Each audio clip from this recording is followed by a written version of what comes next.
yang Tuhan bilang berbahagialah di sini dalam bahasa Ibrani-nya itu artinya membahagiakan. Next. Kalau dalam bahasa Yunani adalah kamu berbahagia. Jadi beda dia konteksnya. Kalau dalam bahasa Yunani dia sudah dikatakan berbahagia. Kalau dalam bahasa Ibrani membahagiakan. Beda ya Bapak Ibu ya. Next. Nah, artinya bukan harapan tetapi kondisi rohani. Itu yang Tuhan mau. Versinya Tuhan bahagia itu bukan tentang keadaan fisik, tetapi yang Tuhan mau itu keadaan rohani. Orang-orang yang memiliki karakter yang Tuhan sebutkan sebagai berikut. Next.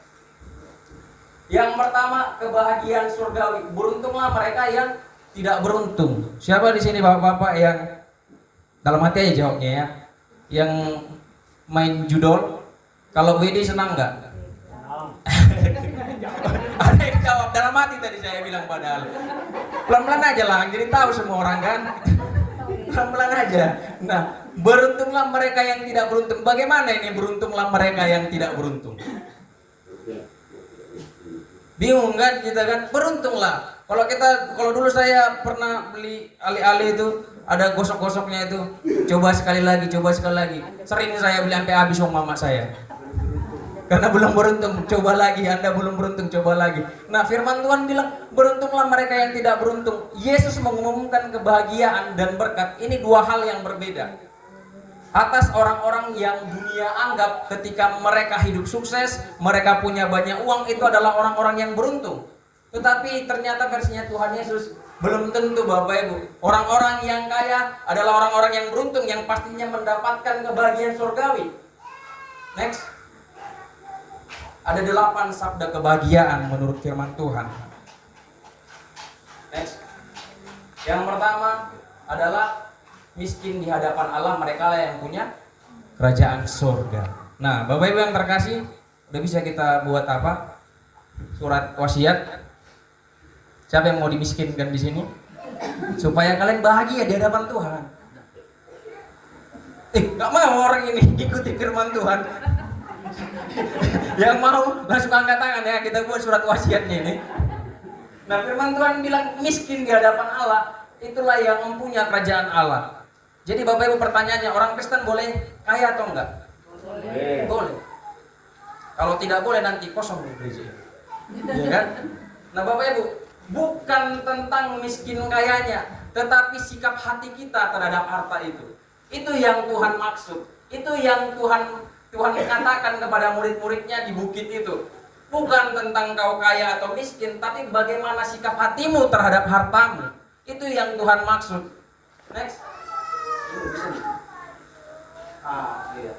Terus Tuhan bilang mereka yang punya kerajaan Allah, mereka yang berduka cita, mereka akan dihiburkan. Berbahagialah mereka yang berduka cita. Ini kan perlawanan ini.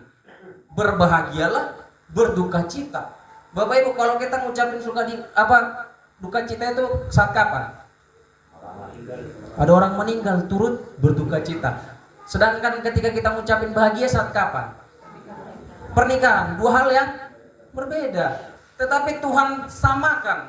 Bersukacitalah orang yang berduka cita. Gimana sih maksudnya Tuhan ini? Apa sih maksudnya Tuhan ini? Bapak Ibu, ternyata setelah saya selidiki, yang Tuhan maksud itu hal kerohanian. Ketika mereka berduka cita di dalam dosa, mereka berbahagia. Ketika mereka menyadari diri mereka berdosa, diri murid-murid berdosa, itulah bahagia yang sesungguhnya, kata Tuhan. Itu yang Tuhan maksud. Kemudian ketika sudah masuk dalam situasional, Tuhan masuk juga dalam karakter, dalam sifat. Tuhan bilang berbahagialah orang yang lemah lembut. Saya sempat kepikiran dapat istri orang Jawa. Amang Egi langsung senyum-senyum ngangkat, taruh tangan di pinggang gini ya. Senang kali dia. Kenapa? Biasanya sifatnya apa ya? Lemah lembut ya. Benar itu Bu? Benar Amang? Gak semuanya ternyata ya Bapak Ibu ya. Tidak semuanya ternyata. Nah tapi ini yang Tuhan mau, karakter. Orang yang mau berbahagia itu karakternya harus lemah lembut kata firman Tuhan. Kemudian ada lagi situasional. Ternyata orang yang bahagia yang Tuhan bilang di sini adalah orang yang lapar dan haus akan kebenaran, karena mereka akan puaskan Bapak Ibu. Orang yang lapar dan haus akan kebenaran adalah orang yang berbahagia. Saya percaya Bapak Ibu yang datang ke sini adalah orang yang bahagia. Amin. Saya percaya. Kenapa Bapak Ibu mau datang ke sini? Karena mau mendengarkan kebenaran. Apa itu kebenaran? Firman. Saya kemarin ngajarin anak-anak sidi bahwa kekristenan itu nggak ngajarin tentang kebaikan, tapi tentang kebenaran. Terus mereka bingung, apa bedanya kebaikan dengan kebenaran? Terus saya kasih satu contoh ilustrasi. Kalian membantu teman kalian yang sedang kesusahan. Karena kalian sedih, lalu kalian bantu dia. Tapi kalian membantunya dengan uang curian. Kalian curi uang mama kalian. Terus kalian bantu teman kalian. Kalian sedang melakukan kebaikan, tapi dengan cara yang salah, caranya nggak benar. Maka kebaikan itu belum tentu benar, sementara kebenaran sudah pasti baik. Maka firman Tuhan nggak pernah dibilang kebaikan firman Tuhan, tapi kebenaran firman Tuhan. Maka saya bilang di dalam firman Tuhan, dalam Alkitab kita, dosa-dosa nabi-nabi pun dicantumkan di sini. Inilah kebenaran. Inilah yang kita pelajari, inilah yang kita imani.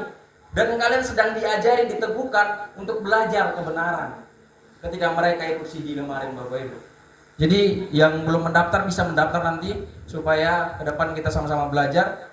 Nanti saya bilang sama mereka, kalau kalian tidak bisa ngikutin, ya nggak lulus. Mereka harus terima itu. Jadi rajin datang, saya bilang. Kita pelajarin kebenaran, kita baca nanti Alkitab 1 hari 3 pasal, ngelapor di grup. Itu cara saya untuk mereka belajar tentang kebenaran. Dan ada bahan mereka nanti ketika kami pertemuan, ada yang di-sharingkan Bapak Ibu. Selanjutnya sifat